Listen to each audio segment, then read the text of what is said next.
Hello everyone, welcome back to Devradi Pathshala. So guys, आज आप लोगों के लिए एक बहुत ही ज़्यादा इम्पॉर्टेंट इन्फॉर्मेशन मैं आप लोगों के लिए लेकर आई हूँ, जो कि है अबाउट यूजीसी नेट के बारे में। ठीक है, तो आज की जो इन्फॉर्मेशन है वो ये है कि यूजीसी नेट ने अब जो पीएचडी, आपका जो भी स्टूडेंट अगर यूनिवर्सिटीज़ में पीएचडी अगर करना चाहता है तो उसे अब कोई अलग से यूनिवर्सिटी का एंट्रेंस टेस्ट नहीं देना पड़ेगा।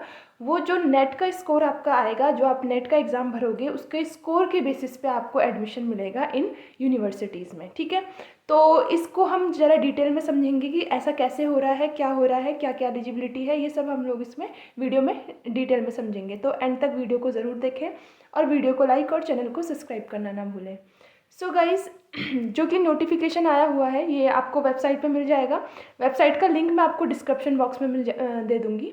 ठीक है, यहाँ पर आपको नेट के बारे में जो है थोड़ी बहुत इन्फॉर्मेशन दी है कि अब जो नेट का जो स्कोर कार्ड आता है आपका, उसके बेसिस पे आपका पीएचडी एडमिशन होगा। ठीक है, so based on the expert committee recommendation in the 578th meeting held in 13 मार्च 2024, तो 13 मार्च 2024 को मीटिंग की गई थी और उसमें ये बोला गया था कि जो पीएचडी प्रोग्राम है अब उनके लिए अलग से इंट्रेंस टेस्ट नहीं देने होंगे। यानी जो आपका एक एग्ज़ाम है, कॉमन जो एग्ज़ाम है यानी नेट का एग्ज़ाम है, उसी के थ्रू, उसी के मार्क्स के बेसिस पे आपको पीएचडी में भी एडमिशन मिल जाएंगे।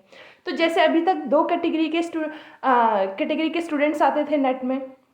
ठीक है, जो भी हम लोग जो भी सीएसआई नेट देते थे उनको, उसमें से दो कैटेगरी के स्टूडेंट होते थे। एक तो वो सीएसआई नेट वाले हो गए, एक जिनका जेआरएफ क्लियर होता था और एक जिनका सिर्फ नेट क्लियर होता था। ठीक है, तो जिनका जेआरएफ क्लियर होता था उनके पास नेट और जेआरएफ दोनों होते थे, और दूसरा जो नेट क्लियर होता था उनके पास सिर्फ नेट होता था, यानी वो एलिजिबल होते थे असिस्टेंट प्रोफेसर के लिए।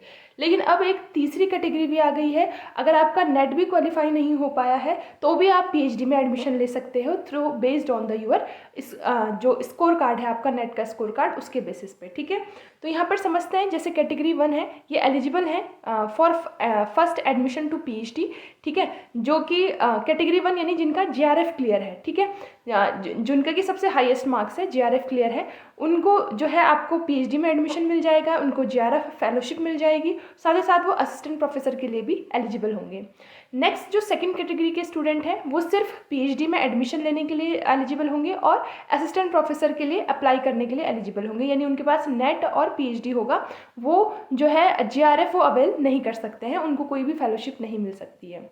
थर्ड कैटेगरी के स्टूडेंट हैं, ये लोग जो है वो एलिजिबल होंगे सिर्फ और सिर्फ पीएचडी प्रोग्राम्स के लिए, और इनको जो है जेआरएफ भी नहीं मिलेगा और असिस्टेंट प्रोफेसर के लिए भी ये अप्लाई नहीं कर सकते हैं। ठीक है, तो जैसे मैं आपको समझाती हूँ टेबल के थ्रू डिटेल में कि ये कैसे हो रहा है।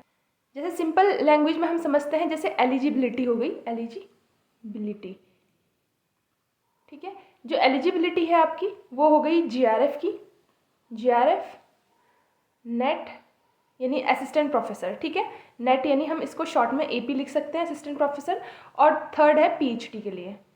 ठीक है, तो तीन तरीके की एलिजिबिलिटी अब होगी जब आप नेट का एग्ज़ाम भरोगे। ठीक है, तो सबसे पहला जो है, पहला जो कैटेगरी 1 जो स्टूडेंट आते हैं, कैटेगरी 1 के स्टूडेंट, जो कैटेगरी 1 के स्टूडेंट आएंगे वो जो है एलिजिबल होंगे जेआरएफ के लिए। यस, बिल्कुल एलिजिबल होंगे। नेट के लिए भी वो एलिजिबल होंगे, जिनका जेआरएफ होता है वो नेट के लिए भी एलिजिबल होता है, यानी वो असिस्टेंट प्रोफेसर के लिए अप्लाई कर सकते हैं किसी भी कॉलेज या यूनिवर्सिटी में। नेक्स्ट, वो पीएचडी के लिए भी एलिजिबल होंगे, वो किसी भी यूनिवर्सिटी में पीएचडी जो है वो अप्लाई कर सकते हैं। ठीक है, नेक्स्ट जो है कैटेगरी 2 के स्टूडेंट है, कैटेगरी 2 कैटेगरी सेकंड के स्टूडेंट हैं। ये स्टूडेंट जो है वो जेआरएफ के लिए एलिजिबल नहीं होंगे, यानी इनका जो है वो जेआरएफ क्वालिफाई नहीं होगा, लेकिन इनके पास नेट होगा, यानी ये एपी के लिए अप्लाई कर सकते हैं और साथ ही ये पीएचडी के लिए भी अप्लाई कर सकते हैं। ठीक है, नेक्स्ट जो है वो कैटेगरी 3 के स्टूडेंट है। कैटेगरी 3 के स्टूडेंट जो है वो ना तो जेआरएफ के लिए एप्लीकेबल होंगे, एलिजिबल होंगे, और ना ही असिस्टेंट प्रोफेसर के लिए, बट ये स्टूडेंट जो है वो पीएचडी अप्लाई कर सकते हैं किसी भी कॉलेज या यूनिवर्सिटी में। ठीक है, तो उनके जो स्कोर कार्ड है नेट का, उसके बेसिस पे वो किसी भी यूनिवर्सिटी में अपना एप्लीकेशन दे सकते हैं और उसी स्कोर कार्ड के बेस पे उन्हें एडमिशन मिलेगा यूनिवर्सिटीज़ में। ठीक है, तो सीधी सी बात है, अब आपको कोई अलग सा एंट्रेंस नहीं देना पड़ेगा किसी भी यूनिवर्सिटी का। आपको बस एक एंट्रेंस एग्ज़ाम देना है जो कि आप देते ही हो, जिसकी आप प्रिपरेशन करते हो, CSR UGC नेट, उसका आप एग्ज़ाम दोगे। उसमें आपको, अगर आपका JRF हो गया तो सबसे बढ़िया बात है, आपके पास JRF भी होगा, नेट भी होगा और PhD भी आप कहीं भी अप्लाई कर सकते हो। कैटेगरी 2 में अगर आप अनफॉर्चुनेटली आपका JRF नहीं निकला तो भी आप असिस्टेंट प्रोफेसर के लिए एलिजिबल होते हो और PhD के लिए भी आप अप्लाई कर सकते हो। थर्ड कैटेगरी के स्टूडेंट, अगर JRF भी नहीं हुआ, नेट भी नहीं हुआ, तो भी आप PhD के लिए अप्लाई कर सकते हो। अगर आपको PhD करनी है अर्ली एजेस में तो आप जल्दी से जल्दी PhD के लिए भी अप्लाई कर सकते हो on the basis of your score card. So ये थी आज की जो है इंपॉर्टेंट इन्फॉर्मेशन। अगर आपको कोई भी डाउट होता है किसी भी तरीके का तो आप कमेंट बॉक्स में पूछ सकते हो, ठीक है। सो गाइस, मिलते हैं नेक्स्ट वीडियो में, तब तक के लिए टेक केयर, बाय बाय।